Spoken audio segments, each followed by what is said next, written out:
Hello बच्चों, SBN online classes में आपका स्वागत है। आज हम पढ़ेंगे कार्बन एवं उसके यौगिक। तो सबसे पहले हम कार्बन के बारे में जान लेते हैं। कार्बन एक ऐसा तत्व है जो सभी खाद्य पदार्थों में, ईंधन में, लकड़ी में, साबुन में, अपमार्जकों में, पेट्रोलियम पदार्थों में, सब में मुख्यतः पाया जाता है। तो पहले इसके बारे में जानते हैं। कार्बन आवर्त सारणी में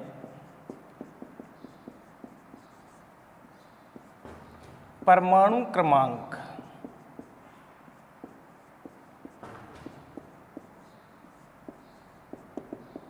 6 का तत्व है। इसका प्रतीक C है और इसका इलेक्ट्रॉनिक विन्यास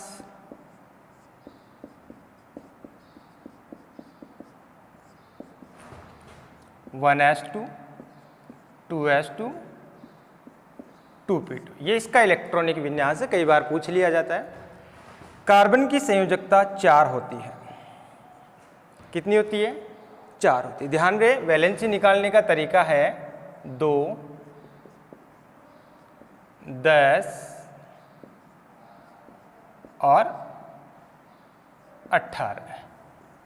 ये माइनस करके आप एक शॉर्ट तरीके से वैलेंसी निकाल सकते हैं। तो कार्बन आपका 6 नंबर पे है, तो 6 में से 2 माइनस करेंगे तो इसकी 4 वैलेंसी हो गई। और अपनी चारों वैलेंसी पूरी करने के लिए अन्य परमाणुओं से साझा करता है। तो हम देखते हैं किस प्रकार से।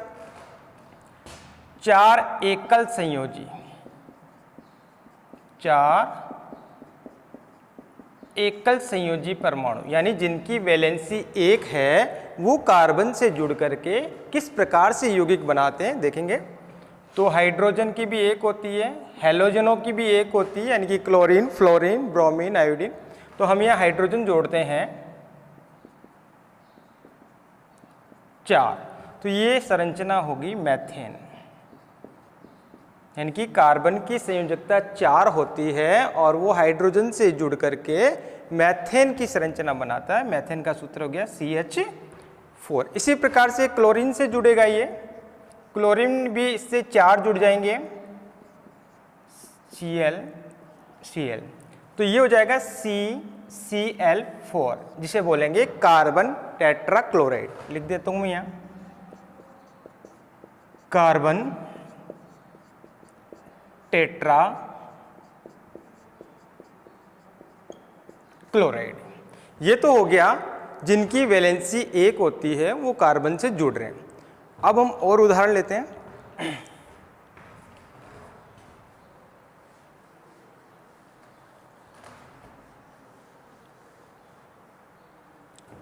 2 एकल संयोजी और 1 द्विसंयोजी, यानी कि जिसकी वैलेंसी 1 है वो 2 जुड़ेंगे और जिसकी वैलेंसी 2 है वो 1 जुड़ेगा। तो यहाँ देखते हैं हम, ये कार्बन बीच में और एक ये ऑक्सीजन जोड़ दिया जिसकी वैलेंसी 2 है, और ये दोनों तरफ एक एक हाइड्रोजन जोड़ दिया जिनकी वैलेंसी 1 है। तो ये यहाँ बन गया फॉर्मेल्डिहाइड। फॉर्मेल्डिहाइड यानी ये एल्डिहाइड समूह से बना। इसी प्रकार से हम जिसकी वैलेंसी 3 होती है, एक एकल संयोजी ले लेते हैं और एक त्रिसंयोजी ले लेते हैं। त्रिसंयोजी, त्रि यानी 3, यानी कि जिसकी वैलेंसी 3 है। तो देखेंगे यहाँ ये नाइट्रोजन की 3 होती है, अभी आपको बताया था वैलेंसी निकालना, और ये एक तरफ आपने हाइड्रोजन जोड़ दिया, तो ये साइनाइड बन गया, हाइड्रोजन साइनाइड बन गया।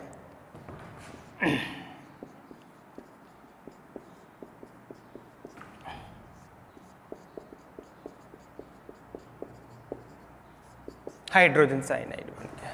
इसी प्रकार से हम 2 द्विसंयोजी वाले जोड़ देते हैं।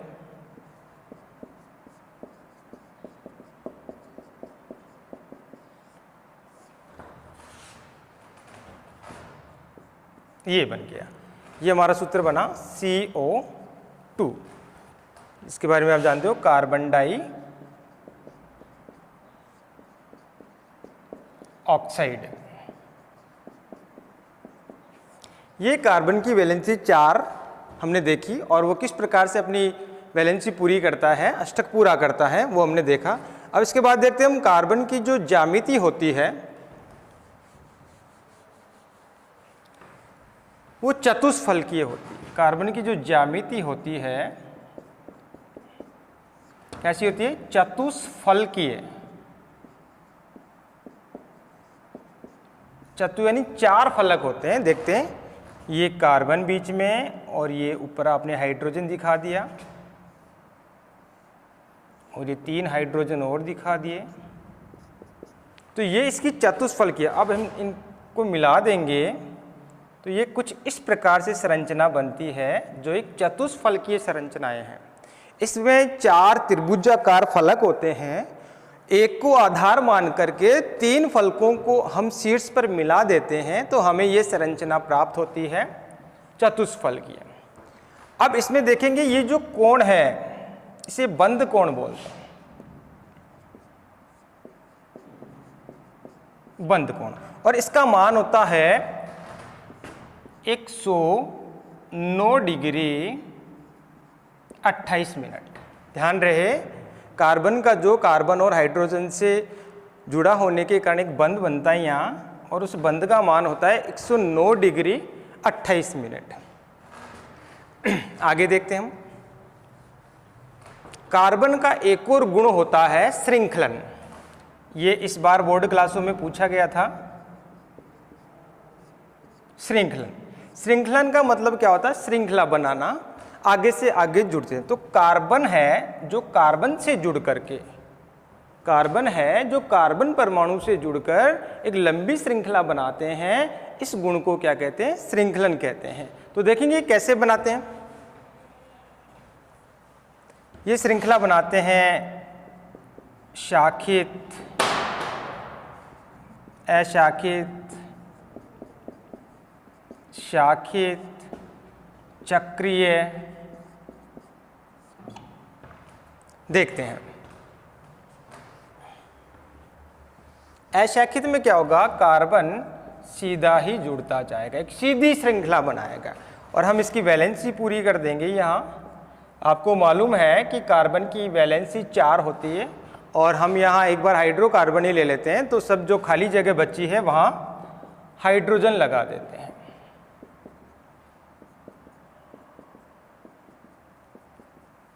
तो ये हमारा अशाखित ब्यूटेन हो गया। 4 कार्बन देखेंगे यहाँ CH3, CH2, CH2 और ये CH3, ये इस प्रकार से अशाखित संरचना के रूप में है। अब हम दूसरा देखते हैं शाखित, जिसमें कार्बन शाखाओं के रूप में है।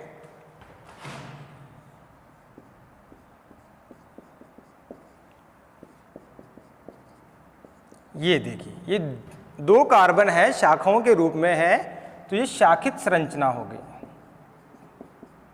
और इसका नाम हो गया आइसोब्यूटेन। आइसोब्यूटेन, ये शाखित हो गया। अब हम देखते हैं चक्रीय।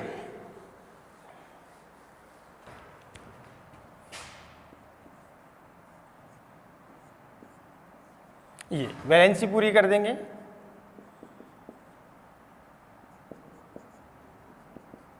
ये हो गया चक्रीय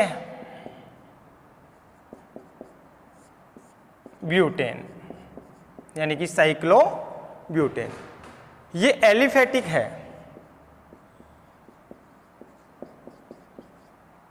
एलिफेटिक हाइड्रोजन, यानी कि ये कार्बन कार्बन सिंगल बॉन्ड से जुड़े हुए हैं। अब देखते हैं एरोमेटिक चक्रीय हाइड्रोकार्बन। एरोमेटिक में हम बेंजीन संरचना बनाएंगे, जहां बेंजीन की खास बात एक ये होती है, इसमें एक डबल बॉन्ड, फिर एक छोड़ करके, फिर डबल बॉन्ड, फिर एक छोड़ करके, फिर डबल बॉन्ड। ये है एरोमेटिक। एरोमेटिक चक्रीय कार्बन श्रृंखला या हाइड्रोकार्बन। ये जहां ये कोण बन रहा है वहां एक कार्बन और एक हाइड्रोजन है।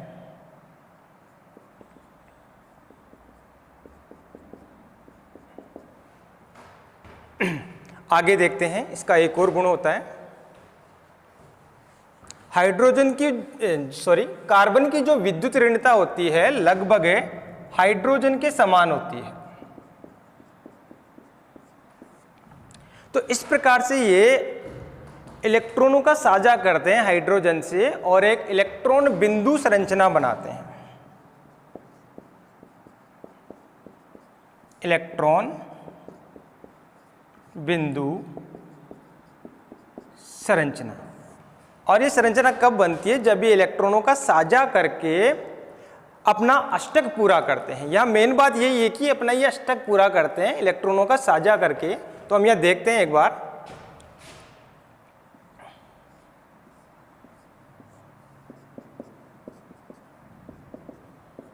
ये है मेथेन और इसे लिखेंगे मेथेन की संरचना। अब ये कैसे बना वो देखेंगे हम। इसके इलेक्ट्रॉन साझा कर रहे हैं उस हिसाब से देखेंगे तो हमें एक नई संरचना प्राप्त होती है, इलेक्ट्रॉन बिंदु संरचना। देखेंगे यही चीज बना रहे हैं हम। ये बॉन्ड यहां से हटा दिया हमने एक बार। तो देखिए कार्बन 4 इलेक्ट्रॉन, इसके बाह्यतम कोश में 4 होते हैं और ये 4 खाली होता है अष्टक। तो ये 4 अपने इलेक्ट्रॉन हाइड्रोजन से लेकर के अष्टक पूरा करता है। तो हम यहाँ हाइड्रोजन का बिंदु के रूप में नहीं दिखाएंगे, यहाँ क्रॉस के रूप में दिखा देंगे। ये देखिए 4 1 2 3 4 ये हो गए और 4 ही हाइड्रोजन के हो गए। तो ये अपना अष्टक पूरा करते हैं। अष्टक का मतलब होता है 8। तो ये अपने 8 इलेक्ट्रॉन पूरे करता है। तो देखेंगे यहाँ हाइड्रोजन का अष्टक 2 पे पूरा होता है। ये 2 दिखा देंगे प्रत्येक गोले में।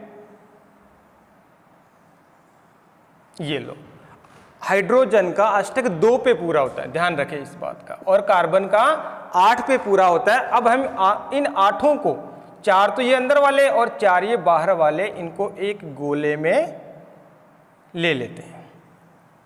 तो ये हो गई मेथेन की इलेक्ट्रॉन बिंदु संरचना। मेथेन की इलेक्ट्रॉन बिंदु संरचना। एक और ले लेते हैं उदाहरण हम, एथीन ले लेते हैं।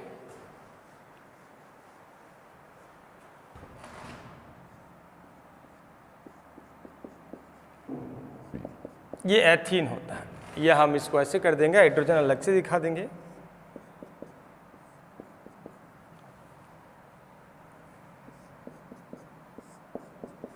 ये एथीन की संरचना है। अब हम इसके इलेक्ट्रॉन दिखा देंगे यहाँ।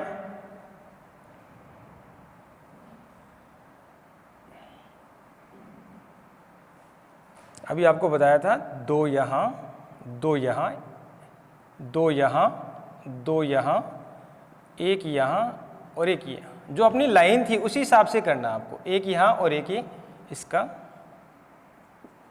यहाँ भी ऐसे दिखा दो, आपके डाउट रहेगा थोड़ा सा। यहाँ दिखा देते हैं। अब हाइड्रोजन का अष्टक 2 पे पूरा होता है तो इसको 2 में बंद कर दो। ये लो।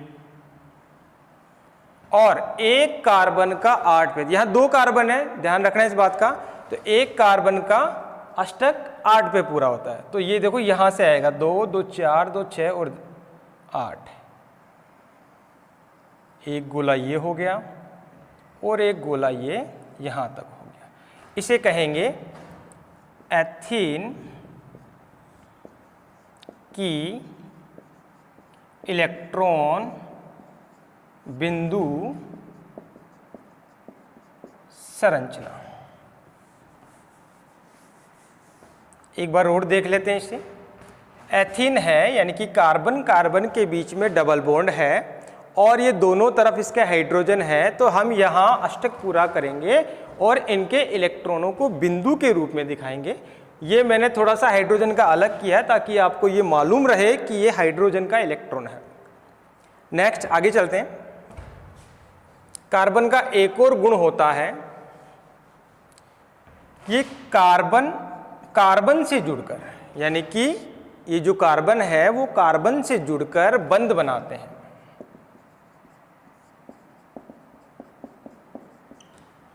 देखते हैं, अगर कार्बन कार्बन के बीच एकल बंध यानी कि सिंगल बॉन्ड होता है तो इसे हम एल्केन कहेंगे और इसका प्रत्यय हो जाएगा एन। इसी प्रकार से कार्बन डबल बॉन्ड से कार्बन से जुड़ेगा तो ये एल्कीन श्रेणी हो गया और इसका प्रत्यय हो जाएगा इन। तीसरा कार्बन ट्रिपल बॉन्ड से भी जुड़ेगा और इसे हम कहेंगे एल्काइन श्रेणी और इसका प्रत्यय हो जाएगा आइन। एक बार दोबारा देखेंगे, कार्बन का ये गुण होता है कि दूसरे कार्बन से जुड़कर के श्रृंखला बनाता है और जब कार्बन से जुड़ता है तो ये तीन प्रकार से जुड़ता है। सिंगल बॉन्ड से जुड़ेगा तो हम इसे एल्केन कहेंगे और इसका प्रत्यय होता है एन। इसी प्रकार से कार्बन डबल बॉन्ड से जुड़ेगा और ये एल्कीन श्रेणी हो गया और इसका प्रत्यय हो गया इन।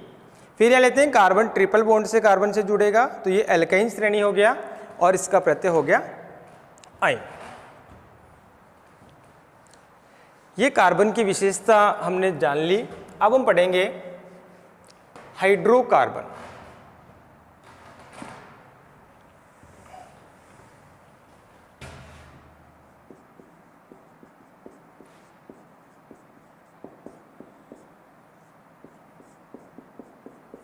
देखिए, हाइड्रोकार्बन किससे कहते हैं? जब कार्बन हाइड्रोजन से मिलकर जो यौगिक बनाते हैं, कार्बन और हाइड्रोजन मिलकर के यौगिक बनाते हैं, मिलकर के जो यौगिक बनाते हैं, अणु बनाते हैं, उन्हें हम हाइड्रोकार्बन कहते हैं। हम हाइड्रोकार्बन का एक बार वर्गीकरण देख लेते हैं। हाइड्रोकार्बन दो प्रकार के होते हैं,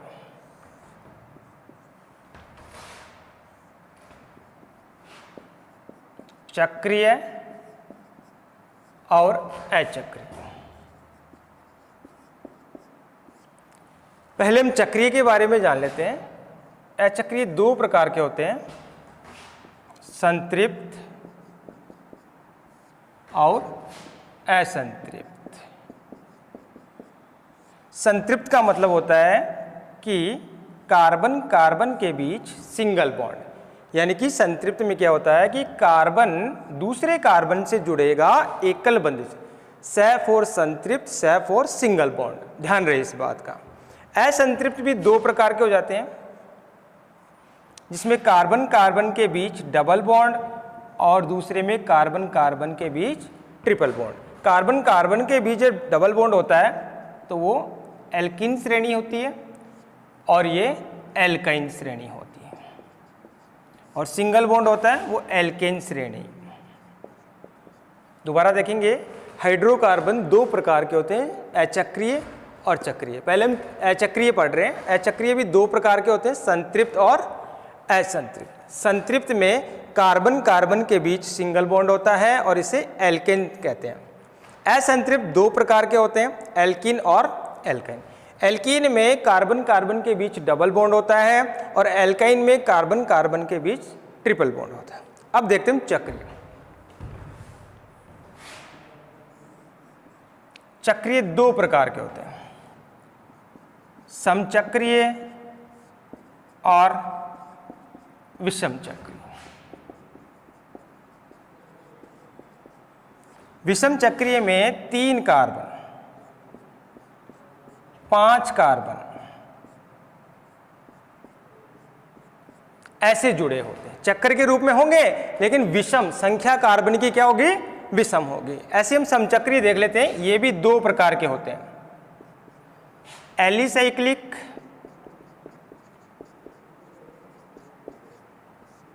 और एरोमेटिक।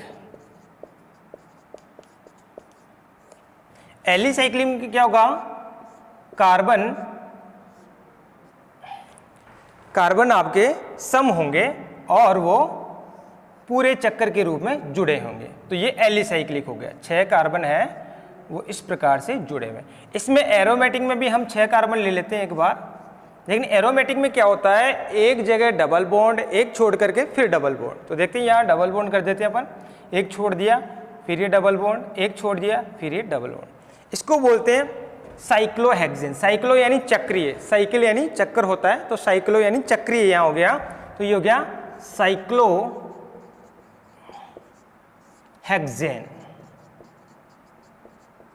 हेक्स का मतलब 6 कार्बन होता है, और यहां हो गया ये बेंजीन। एक बार दोबारा देख लेते हैं। हाइड्रोकार्बन 2 प्रकार के होते हैं, अचक्रीय और चक्रीय। अचक्रीय भी 2 प्रकार के होते हैं, संतृप्त और असंतृप्त। संतृप्त में कार्बन कार्बन के बीच सिंगल बॉन्ड होता है और उसे एल्केन श्रेणी कहते हैं। असंतृप्त 2 प्रकार के होते हैं, एल्कीन और एल्काइन। एल्कीन में कार्बन कार्बन के बीच डबल बॉन्ड होता है और एल्काइन में कार्बन कार्बन के बीच ट्रिपल बॉन्ड होता है। ऐसे हम चक्रीय की बात करेंगे तो चक्रीय भी 2 प्रकार के होते हैं, विषम चक्रीय और समचक्रीय। विषम चक्रीय में कार्बन की संख्या 3, 5, 7 जो भी होती है, लेकिन वो चक्र के रूप में होते हैं। तो यहाँ देखा हमने, ये हो जाएगा साइक्लोप्रोपेन। 3 कार्बन को प्रोप बोलते हैं। कार्बन कार्बन के बीच सिंगल बॉन्ड होता है तो प्रत्यय एन लगाते हैं, अभी आपको बताया, तो ये हो जाएगा साइक्लो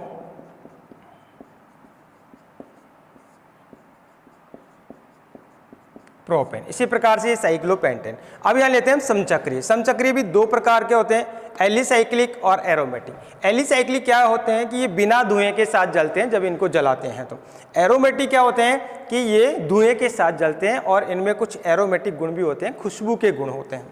तो ये हमारा एलिसाइक्लिक में हो गया साइक्लोहेक्सेन, जिसमें कार्बन कार्बन के बीच सिंगल बॉन्ड है और कार्बनों की संख्या सम है। और यहाँ देखेंगे एरोमेटिक बेंजीन में 6 कार्बन है और यहाँ कार्बन दूसरे कार्बन से जुड़ा हुआ, एक जगह डबल बॉन्ड है और एक जगह सिंगल। ऐसे छोड़ करके हम 3 इसमें डबल बॉन्ड हो जाएंगे और 3 सिंगल बॉन्ड हो जाएंगे। आगे चलते हैं हम।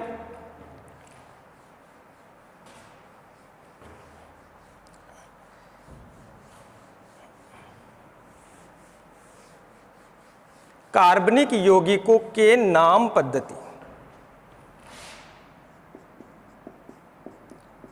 कार्बनिक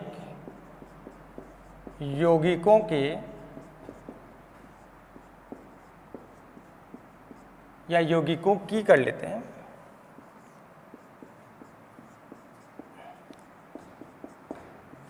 नाम पद्धति, ये 3 प्रकार से यहाँ बहुत सारी होती है, लेकिन मुख्यतः 3 होती है। पहली है रूढ़ पद्धति।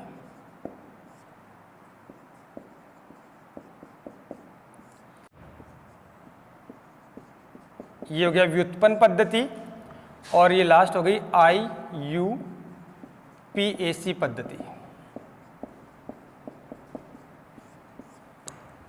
वैसे इंपॉर्टेंट आपकी IUPAC है। आज जो भी कार्बनिक यौगिक है या और भी कोई यौगिक है, उनका नामकरण IUPAC पद्धति में होता है। लेकिन हम तीनों के बारे में जानेंगे, तीनों में से सवाल आता है। तो पहले हम सबसे पहले पढ़ेंगे रूढ़ पद्धति। रूढ़ जैसा कि नाम है, मतलब पुरानी परंपरा से ही चले आ रहे हैं नाम। तो हम देखेंगे जैसे कि मेथेन है, ये इसका सूत्र है CH4। इसका नाम मेथेन क्यों पड़ा? मेथेन क्यों पड़ा? ये मार्स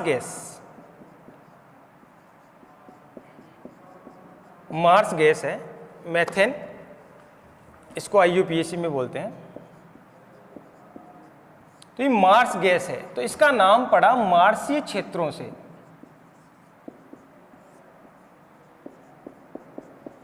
मार्सी का मतलब होता है दलदलीय क्षेत्र,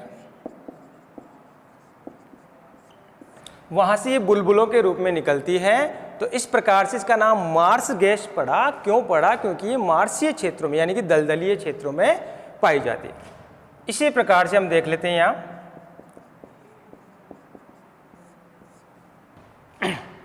कास्ट स्पिरिट, इसका नाम है कास्ट स्पिरिट। इसका नाम ये कास्ट स्पिरिट क्यों पड़ा? क्योंकि लकड़ी के भंजक आसवन से,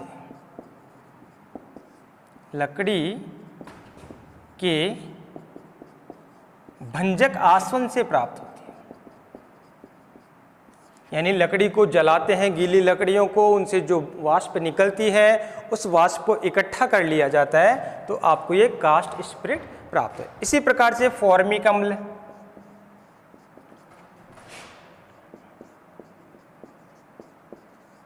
फॉर्मिक अम्ल, इसका फॉर्मिक अम्ल नाम क्यों पड़ा? ये चींटी में पाया जाता है। फॉर्मिक अम्ल किस में पाया जाता है? चींटी में, और चींटी को हम फॉर्मिका बोलते हैं। चींटी को हम क्या बोलते हैं? फॉर्मिका। तो ये फॉर्मिका से पाया गया, इसलिए इसका नाम हो गया फॉर्मिका। इसी प्रकार से एक और ले लेते हैं, दूध। दूध में पाया जाता है लैक्टिक अम्ल।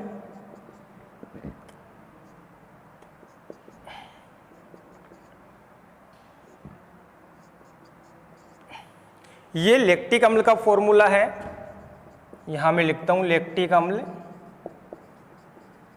ये दूध में पाया जाता है और दूध को हम बोलते हैं लैक्टम। दूध को क्या बोलते हैं? लैक्टम, इसलिए इसका नाम पड़ा लैक्टिक अम्ल। देख लिया आपने, CH4 को मेथेन बोलते हैं और इसका सामान्य नाम मार्स गैस होता है। इसका नाम मार्स गैस क्यों पड़ा? ये मार्सीय क्षेत्रों यानी कि दलदलीय क्षेत्रों में पाई जाती है।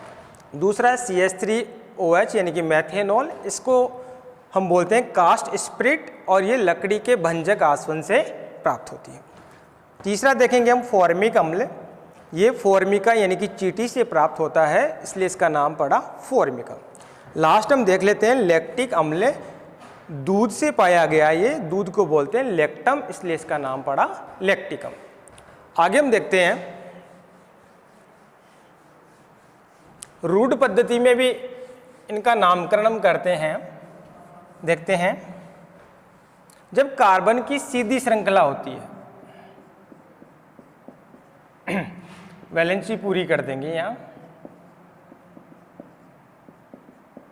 हाइड्रोकार्बन पढ़ रहे हैं तो हम कार्बन के साथ हाइड्रोजन ही लगाएंगे। यहाँ कार्बन कितने हैं? 1 2 3 4 और ये 5। 4 को बोलते हैं पेंट, और एक प्रत्येक कार्बन के बीच है सिंगल बॉन्ड, तो ये हो गया पेंटेन,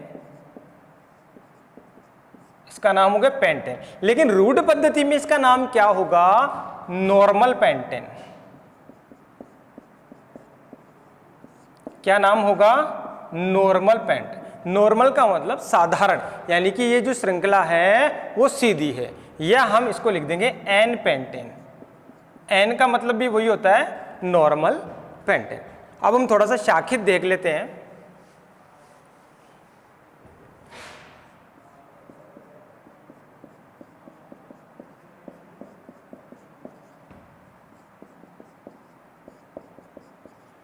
वही 5 कार्बन है, 1 2 3 4 और ये 5 को आपको पता है पेंटेन बोलते हैं। लेकिन ये इस रूप में है, 2 कार्बन ऐसे हैं त्रिभुज की तरह, तो हम इसका नाम करेंगे, ऐसी स्थिति को बोलते हैं आइसो। यानी कि आपके पास स्थिति ये है CH3 CH, तो इस स्थिति को क्या बोलेंगे हम? आइसो। और ये कार्बन हमारे 5 हुए यहाँ, तो आइसो पेंटेन। 5 को पता आपको पेंटेन बोलते हैं, तो ये क्या हुआ? Iso pentane. इसी प्रकार से इसका एक और होता है नियो। नियो कैसा होता है? एक बीच में कार्बन और चारों तरफ इसके हाइड्रोकार्बन।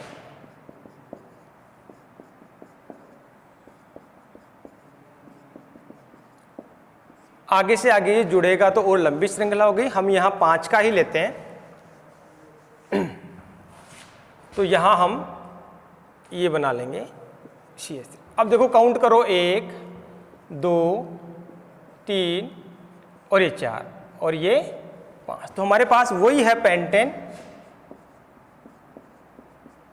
लेकिन अभी आपको बताया कि ऐसी संरचना को नियो बोलते हैं, तो ये नाम हो गया नियो पेंटेन। ये पद्धति पूरी हुई। अब हम लेते हैं व्युत्पन्न पद्धति।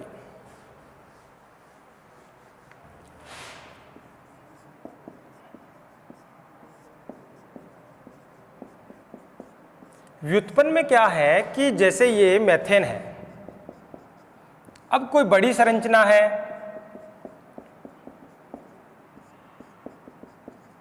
ये लो बड़ी संरचना। तो इसमें मेन हमारा क्या है, मेथेन है, CH। ये CH4 की जगह CH आपको दिख रहा है, तो ये ओरो से जुड़ने के कारण ये CH रह गया वैलेंसी के हिसाब से। तो यहाँ व्युत्पन्न पद्धति का मतलब क्या हुआ कि इसकी जो उत्पत्ति हो रही है वो मेथेन से हो रही है। ध्यान रहे इस बात का, व्युत्पन्न पद्धति में इसका मतलब छुपा हुआ है कि इसकी जो उत्पत्ति हो रही है वो किसी एक फॉर्मूले, यानी कि मेन आपका मेथेन है, तो इसकी उत्पत्ति मेथेन से हुई। तो यहां देखेंगे ट्राई मेथिल मेथेन,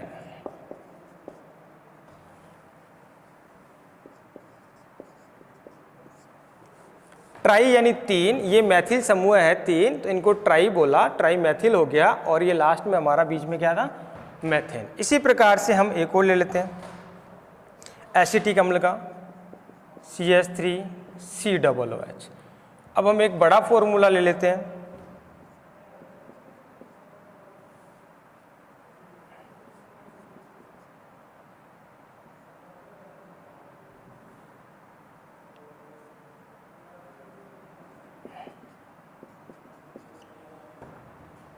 ये देख लेते हैं, या एक और बढ़ा लेते हैं इसको,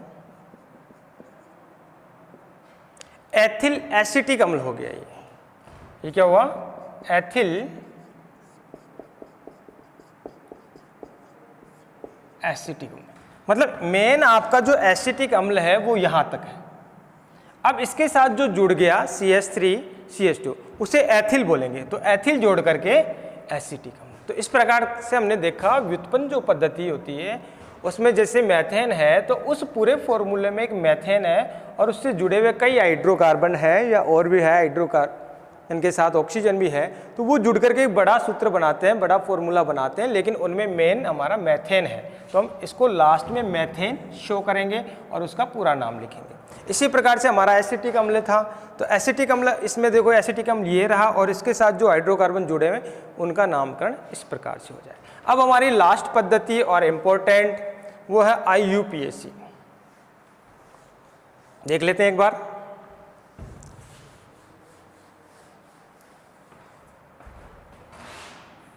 IUPAC। कई बार इसका पूरा नाम पूछ लिया जाता है, बहुत बार पूछ भी लिया गया। तो यहां देखेंगे I से इंटरनेशनल,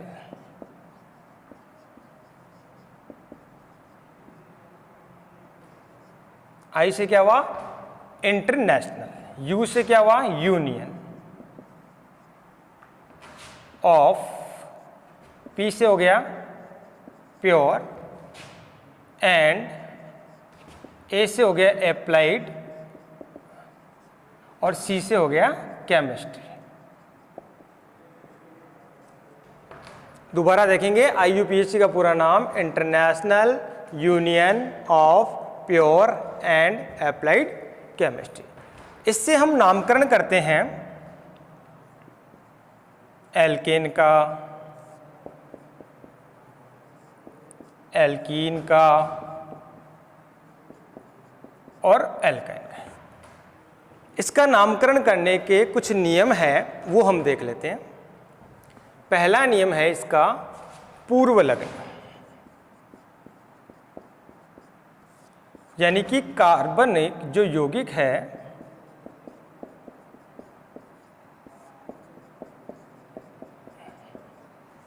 उसमें कार्बन की संख्या कितनी है उस हिसाब से हम पूर्व लग्न लगाते हैं। पूर्व यानी पहले, लग्न यानी लगाते हैं। तो देखते हैं, ऊपर लिखते हैं थोड़ा सा,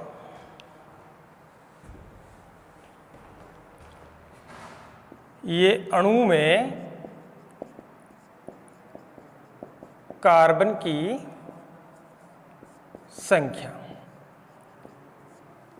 संख्या के हिसाब से उसका पूर्व लग्न।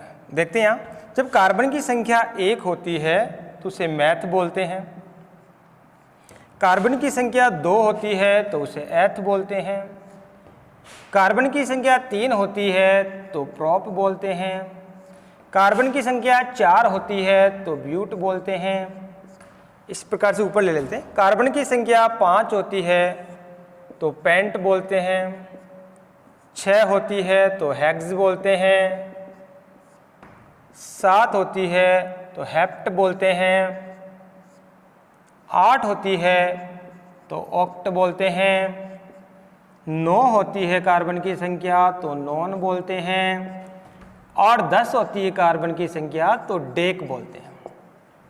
ध्यान रखना कि अणु में कार्बन की संख्या कितनी है उस हिसाब से उसका पूर्व लग्न लिखा जाता है। 1 होती है तो मैथ, 2 होती है कार्बन की संख्या तो एथ, 3 होती है कार्बन की संख्या तो प्रोप, 4 होती है कार्बन की संख्या तो ब्यूट, 5 होती है कार्बन की संख्या तो पेंट, 6 होती है कार्बन की संख्या तो हेक्स, 7 होती है कार्बन की संख्या तो हेप्ट, 8 होती है कार्बन की संख्या तो ऑक्ट, 9 होती है कार्बन की संख्या तो नॉन, 10 होती है कार्बन की संख्या तो डेक। ये हो गया पूर्व लग्न। एक और होता है अनुलग्न। अनुलग्न जो कार्बन दूसरे कार्बन से जुड़ता है, वो अभी भी बताया आपको कि बंध के द्वारा जुड़ता है। तो ये देखो बंध, एकल बंध है। जैसे कार्बन कार्बन के बीच एकल बंध है। कौन सा बंध है? एकल बंध है।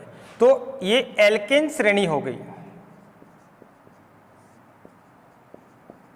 कौन सी श्रेणी हो गई? एल्केन। और यहां प्रत्यय यानी कि अनुलग्न, अनु यानी पीछे, पीछे लगाएंगे हम, क्या लगाएंगे? एन।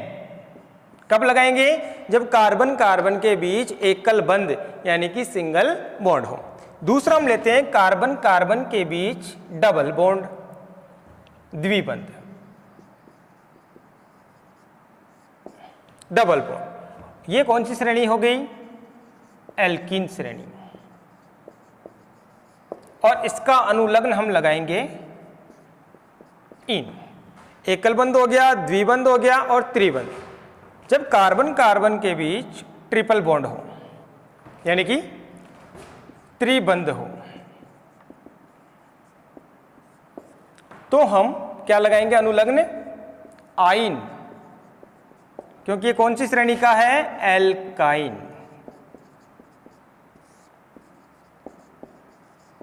कई बार इनके सूत्र भी पूछ लिए जाते हैं, जो हम आगे दिखाएंगे आपको जब इनका नामकरण करेंगे। तो हम सबसे पहले नामकरण करते हैं एल्केन श्रेणी का। देखते हैं आईयूपीएससी में, आईयूपीएससी में हम नामकरण करेंगे एल्केन श्रेणी का। तो एल्केन श्रेणी का नामकरण करने के लिए कुछ नियम है, वो पहले मैं इसका सूत्र लिखता हूं, फिर उसका नामकरण करते वक्त आपको नियम बताते जाएंगे। जैसे एक छोटा सा फॉर्मूला है,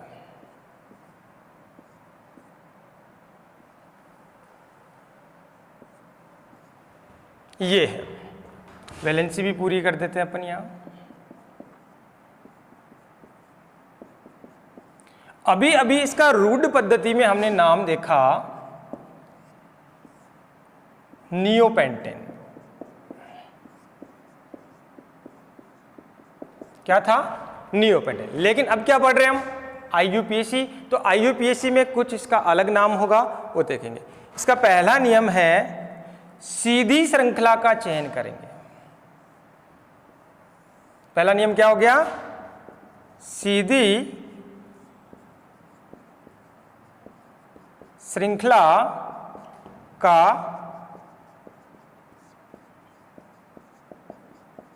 चयन करेंगे। हो गया। अब इसका नंबरिंग करना है, अंकन। हिंदी में अंकन बोलेंगे और इंग्लिश में नंबरिंग करेंगे, यानी इसको नंबर देंगे। तो सीधी श्रृंखला का चयन करेंगे तो 1, 2 और 3। अब श्रृंखला के बाहर जो रह गया CH3 CH3, जो श्रृंखला के बाहर रह जाते हैं उन्हें प्रतिस्थापी बोलते हैं। क्या बोलते हैं? प्रतिस्थापी। मैं कुछ प्रतिस्थापियों की यहां बात करता हूं। कुछ मुख्य प्रतिस्थापी है CH3 CH3 CH2 CH3 CH2 CH2, CH3 को बोलते हैं मैथिल। CH3 CH2 को 2 कार्बन हो गए इसमें, तो ये एथिल। ठीक है, ये हो गया प्रोपिल, 3 कार्बन। और कुछ हैलोजन होते हैं, वो भी यहाँ प्रतिस्थापी है। Cl यानी कि क्लोरो, F फ्लोरो,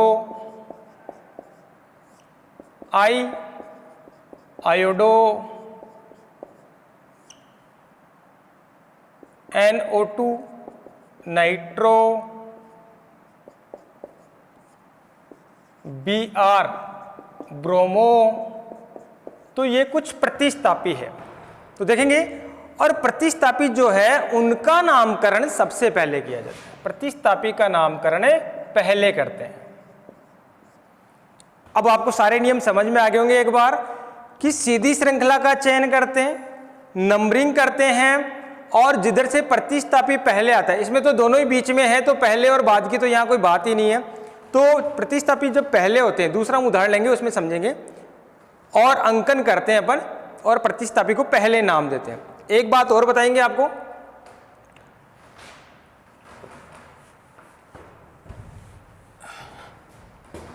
नंबर व नाम, नंबर व नाम के बीच में हाइफन लगाते हैं, इसे बोलते हैं हाइफन।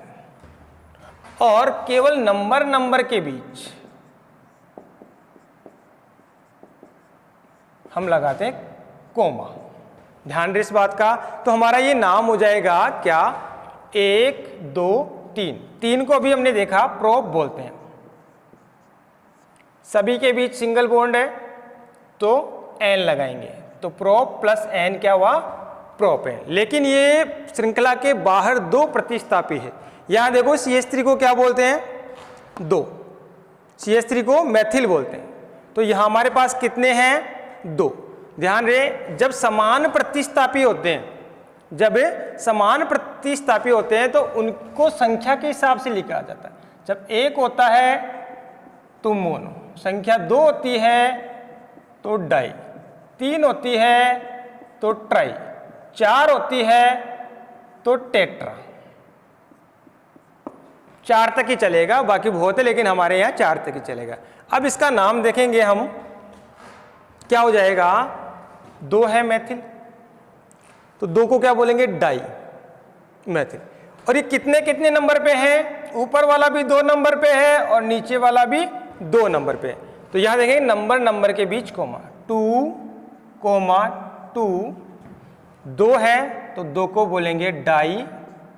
क्या है 2, मैथिल है तो मैथिल लिखेंगे।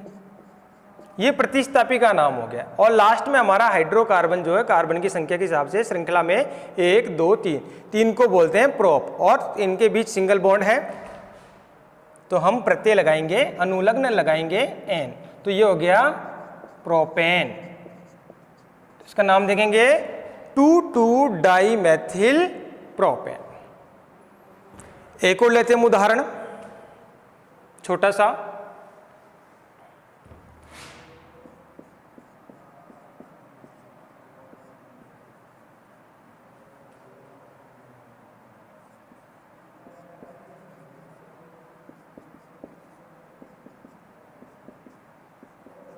ये लेते हैं, पहले हम श्रृंखला बनाएंगे, तो ये आपकी श्रृंखला बन गई 1।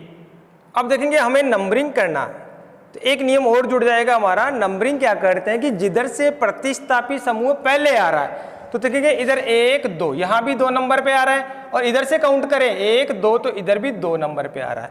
लेकिन प्रतिस्थापी कुछ अलग अलग है, तो इसका अंकन हम अल्फाबेटिकल के हिसाब से, ABCD के हिसाब से, यानी कि ABCD में A पहले आता है और B बाद में आता है। तो आप देखेंगे ABCD में B पहले आता है और C बाद में आता है। ठीक है, तो हम नंबरिंग इधर से करेंगे, तो 1 2 3 और ये 4।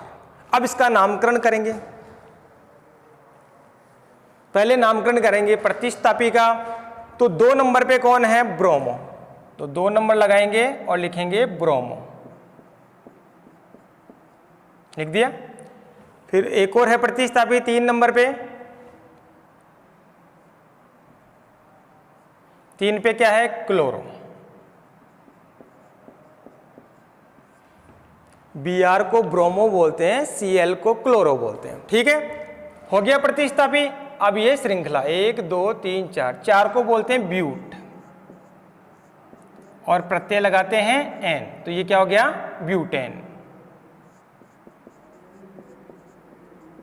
तो हमारा ये नाम हो गया इस सूत्र का 2 ब्रोमो 3 क्लोरो ब्यूटेन। दोबारा देखेंगे, 2 ब्रोमो 3 क्लोरो ब्यूटेन। नेक्स्ट उदाहरण लेते हैं अगला।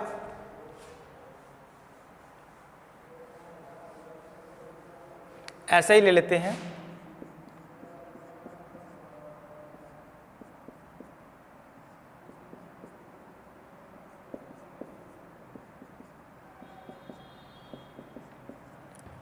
ये हमारी हाइड्रोकार्बन श्रृंखला, सीधी श्रृंखला का चयन कर लिया हमने। जो बाहर रह गए वो प्रतिस्थापी हो गए।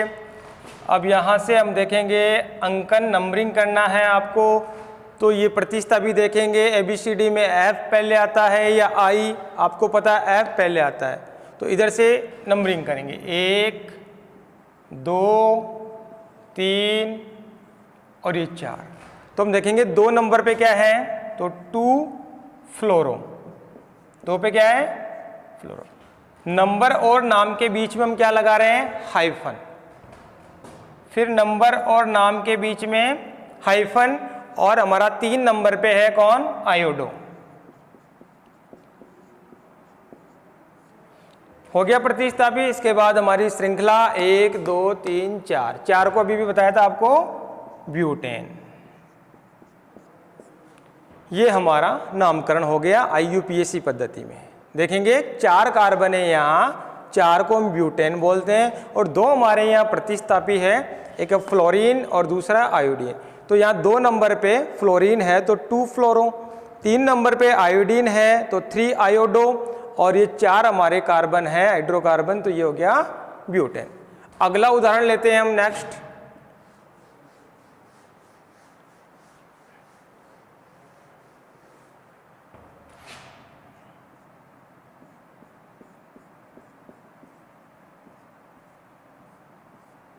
थोड़ा बड़ा ले लेते हैं।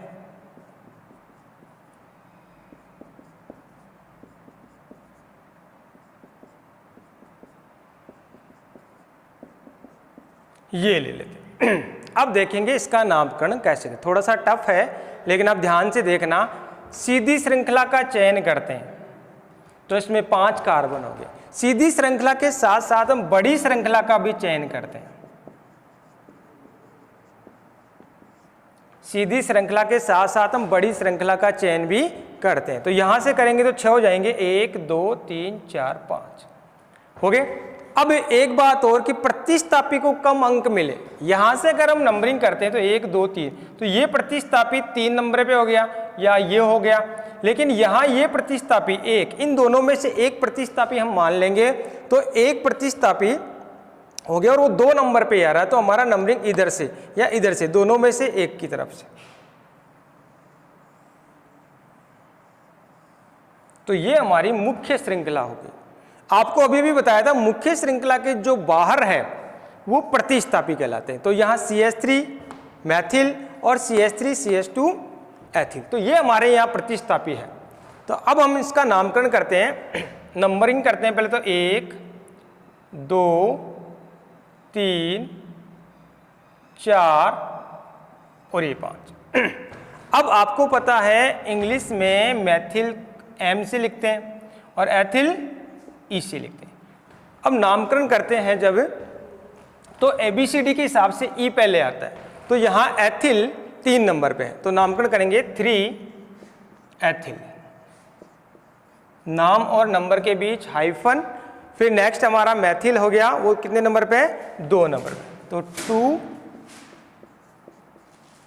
मैथिल हो गए प्रतिस्थापी। इसके बाद हमारे हाइड्रोकार्बन देखेंगे 1 2 3 4 5, 5 को बोलेंगे पेंटेन।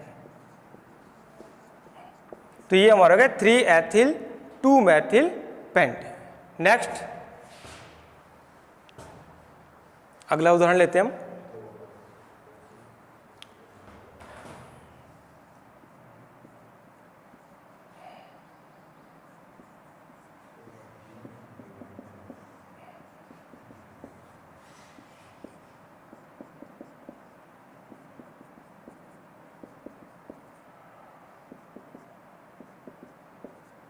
ये लेते हैं, ये हमारा रूढ़ पद्धति में इसका नाम था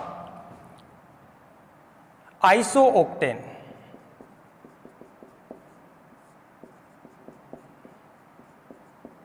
लेकिन हम यहां पढ़ रहे हैं आईयूपीएसी। तो आईयूपीएसी में इसका नाम क्या होगा?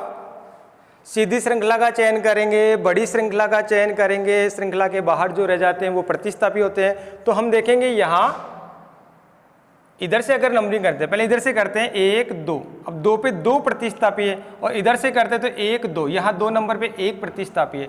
तो हम यहाँ जिधर से ज़्यादा प्रतिस्थापी है नंबरिंग उधर से करेंगे। तो 1 2 3 4 और ये 5, इन दोनों में से एक प्रतिस्थापी हो जाएगा, और आप इसको श्रृंखला में ले लो ताकि आपके प्रतिस्थापी बाहर रह जाएंगे और नामकरण में आसानी रहेगी। तो देखेंगे हम 2 नंबर पे 2 प्रतिस्थापी समूह है जो मैथिल समूह है, और 4 नंबर पे भी मैथिल समूह है। तो हम यहाँ देखेंगे तीनों समान प्रतिस्थापी है। तो अभी बताया था जब तीनों समान होते हैं तो उनके लिए ये नंबर काम में लिए जाते हैं, नाम काम में लिए जाते हैं। तो 3 के लिए ट्राई, और कितने कितने नंबर पे है? 2 पे ये, 2 पे ये और 4 पे ये।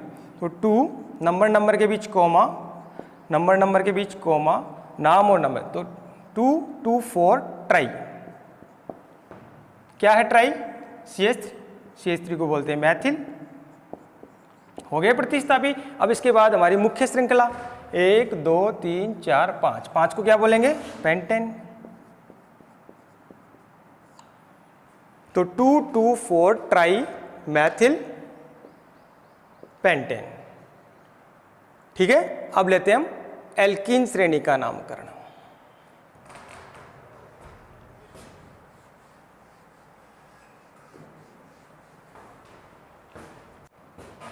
एल्कीन श्रेणी यानी एल्कीन का नामकरण करेंगे अपन।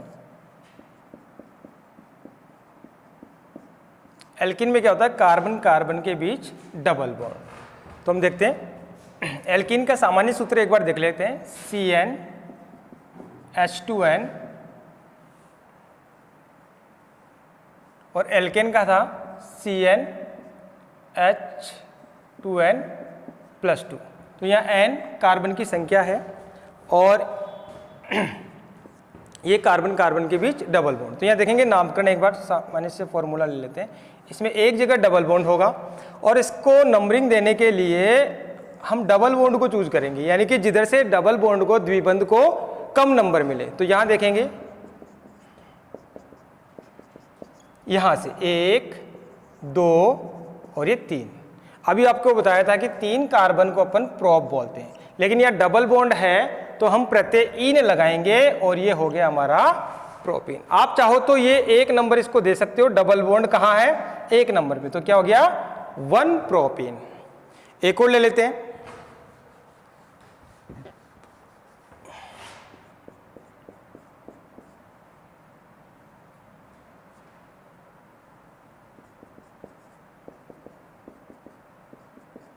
चार कार्बन हम यहाँ नंबरिंग करेंगे, डबल बॉन्ड को पहले लेंगे। तो इधर से भी 2 नंबर पे हमारा डबल बॉन्ड आ रहा है और इधर से भी 2 नंबर पे आ रहा है। तो हम सीधी श्रृंखला का चयन करेंगे।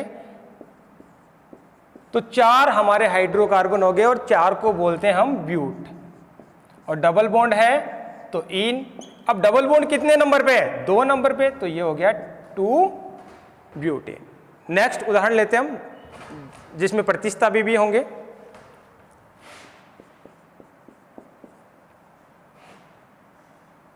यहां ले लेते हैं।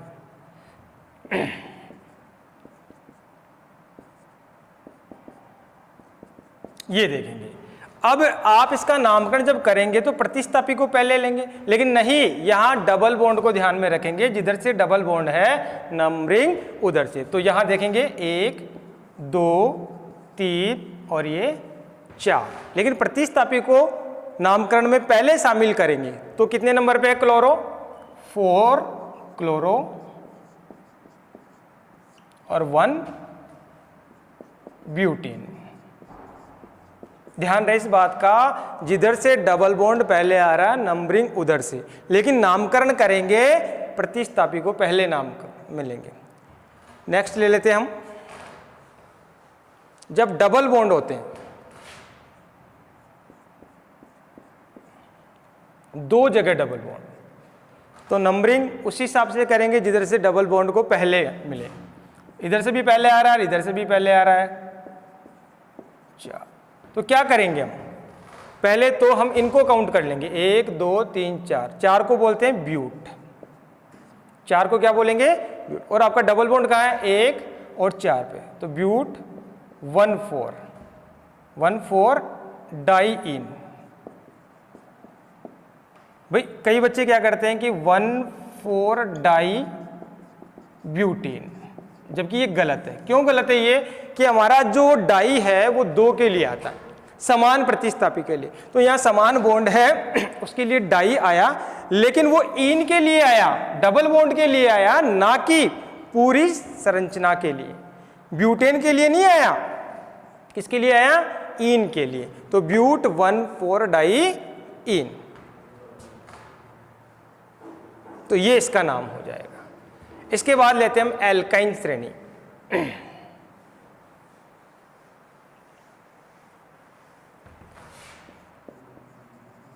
एल्काइन श्रेणी, इसका सामान्य सूत्र हो जाएगा CnH2n-2। इसमें भी वही चीज है, एक जगह ट्रिपल बॉन्ड होगा और नंबरिंग उधर से होगी जिधर से ट्रिपल बॉन्ड को पहला नंबर दिया जाएगा, 1 2 3। क्या नाम हो जाएगा? 1। 3 को बोलेंगे प्रोप, प्रत्यय हो जाएगा आइन। एल्काइन श्रेणी में प्रत्यय होता है आइन, यानी कि अनुलग्न। अनुलग्न क्या होगा? आइन हो गया। तो ये क्या हो गया? प्रोपाइन। इसी प्रकार से एक और ले लेते हैं, एक जगह ट्रिपल बॉन्ड और एक जगह हम कोई भी प्रतिस्थापी ले लेते हैं। तो नंबरिंग उधर से ही जिधर से ट्रिपल बॉन्ड पहले आ रहा है, नामकरण पहले प्रतिस्थापी, तो 4 ब्रोमो, 4 को बोलेंगे ब्यूट, और ट्रिपल बॉन्ड आ रहा है तो यहां 1 करेंगे, 4 ब्रोमो 1 ब्यूटाइन। 1 क्या हो जाएगा? ब्यूटाइन हो जाएगा। नेक्स्ट उदाहरण लेते हैं हम, जब 2 जगह ट्रिपल बॉन्ड हो,